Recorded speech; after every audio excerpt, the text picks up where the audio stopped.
Minister and Mary and John, thank you for the interview opportunity. So, Minister, you just made two very important announcements. One is investment to the livestock genetic industry, and another one is to visit China. So, I think these two announcements are kind of related, right? You're very right. It's interlinked, really, because China is very interested in our genetics. We have, I guess, larger cattle, and they produce more milk and they produce more beef. And this is, of course, what all farmers in the world are trying to do, is to improve their stock. And the Chinese government and the Chinese farmers are no different. They want to improve their stock. And that's why they're interested in our genetics. So the Canadian government wants to invest more money to this industry and improve our products and compete with other countries as well. Well, of course, I think you have to give most, if not all, of the credit to the farmers. They produce the genetics. They're the people that produce the quality animals. But the farmers, with the government, it's their responsibility to help provide the initiative to get you that way.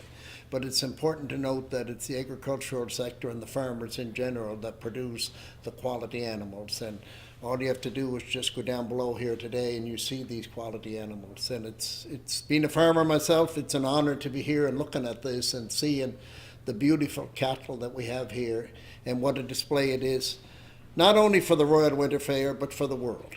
Okay, that's very good. So you will lead a delegation to visit China. So what is the goal for this mission?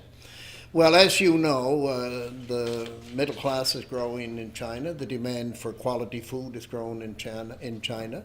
And, of course, the farming practices are improving all the time, and that's why the genetics is an important part of it. But many, many other things. We grow about every product there is, or a lot of them in this country, and we want to sell. We're a trading nation, and China needs our products, but you have to be there. You have to be there to display your products. You have to be at the fairs. You have to be at the agricultural exhibitions and be sure that people know what you have. And on this mission, I will meet many of your buyers who are fully aware of the quality, or somewhat are fully aware of our products. And it's our job as a delegation, myself and the farming group that come with me, to indicate to the buyers the quality of the products that we're trying to sell to China. But I also will meet with Minister Xi and Minister Han, the Minister of Agriculture, and then the Minister of AQSIQ, which is a great help.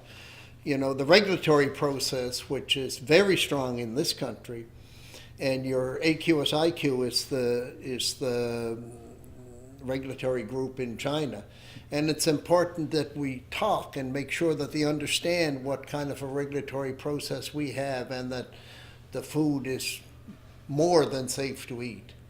I think it's fair to say that Chinese understand that we have a strong system, but they need to be assured, and that's why we meet with the AQSIQ and, of course, the Minister of Agriculture. And I'm very pleased to say the Minister of Agriculture is hosting a luncheon in my honor. We're good friends, and that is very nice.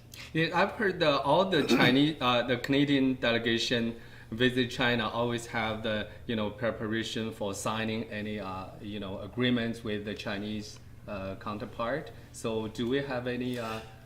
Yes, we're signing on the wild blueberries, which is a big product in this country, all across the country, but on the east and west coast for sure. We grow a lot of blueberries in eastern Canada. And in fact, we have a bit of an overproduction, but we have high quality, so there's a number of signings on the blueberries in China, and that will be good. And of course, it's like any fair, any delegation that you go on, you sign deals, but you also start deals. The Chinese people need to understand what we have. We need to talk to the buyers. You mightn't sign a deal and everything, but they need to know what we have. And what we do on these delegations or these trade missions is to make sure that your country, your buyers, your government understand fully what we have and the quality of the product that we have. And that's what we're doing. But we are signing some deals too, including the blueberry deal. But there's much more than signing deals. It opens doors. Mm-hmm. And I think that's vitally important. That's very good. So, a lot of, audience of ours wants to know that Canada and China are exploring the possibility to reach the free trade agreement. Yes. So, how is that progress? And we also want to know, the challenges to have an free trade agreement with China that will impact the Canadian agricultural industry. Well, of course, China impacts the Canadian agricultural industry today, but it can impact it much more. But a trade deal helps both countries. It has to help the Chinese, China, and it has to help Canada. As you know, we're in preliminary discussions for a trade deal, and in fact it's ongoing. And we're a trading nation. Canada is a trading nation, and we want to trade with anybody that will sign a deal with us that we feel is fair. But always a trade deal has to benefit both countries, and we're working on that. And I would be hopeful that we will come to a deal down the road. Okay, we always don't know that the two countries, have some, dispute like the canola seeds, trade, and what else is the most, difficult part for the two countries to reach a deal? Well, of course, when I speak around the world, I talk about the science-based regulatory system, and for us, if the scientists indicate that the quality of food is safe to eat, then it should be safe to eat. If you accept our regulatory process, then that's where we come from. It's very easy to stand behind a product if the science indicates that it's safe. And in our regulatory process, that's exactly what happens. It's a science-based regulatory system. The food has to be good in order to be approved by the regulatory system in our country. And I am quite sure that the people in China are quite comfortable with our regulatory system because they understand it's a rigorous regulatory system. Very careful. You have to be careful because it's a big market. You have to be careful because you have to supply the quality products. And that's what we have done, and that's what we will continue to do. And I'm quite sure that China has a number of products that it wants to send our way. Mm-hmm. And that's how a trade deal works. We're big in agriculture. China produces products that we need. That's what a trade deal is all about for both sides. But I must say, it would be a great asset for the agricultural sector. Okay.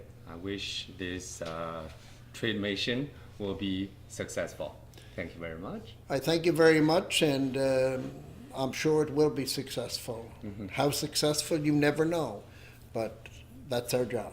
So I want to ask a few questions to Mary and Sean. So are you guys going to go with the minister to China as well? Because Mary, you haven't been visiting China as an MP, right?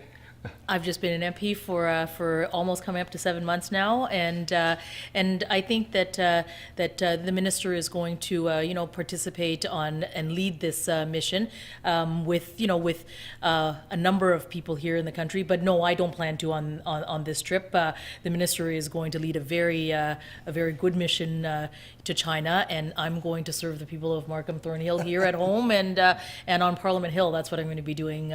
But that's why we've got the strength of the minister who we have, and I have every confidence that he's going to do great work for Canadians in China on his mission.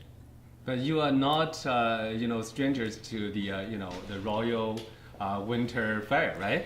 No, because growing up, in and around Toronto, I have visited, and I was actually just saying to Andrew and others here at the fair, it's lovely to be back. It really is, and you do see the participation of the young people who are here, and you see the contribution of a fair like this that brings together many in the sector and from around the world to see what Canada does in agriculture. So really proud to be back Okay. as a member of parliament. So it's wonderful. Yeah. Thank you very much. And Sean, you have been chairman of TDSB. I think the Royal Winter Fair is very important for kids, for children, right? It absolutely is, and today you see that there are a lot of school groups here at the fair. They're here to learn. A lot of them are city children. They grew up around tall buildings and haven't had the types of exposure to see how important our farming industry is, how important Canadian agriculture is. So the huge education component that is here today is critical, and I'm so thrilled to see that the next generation is able to get interested and get involved and engaged.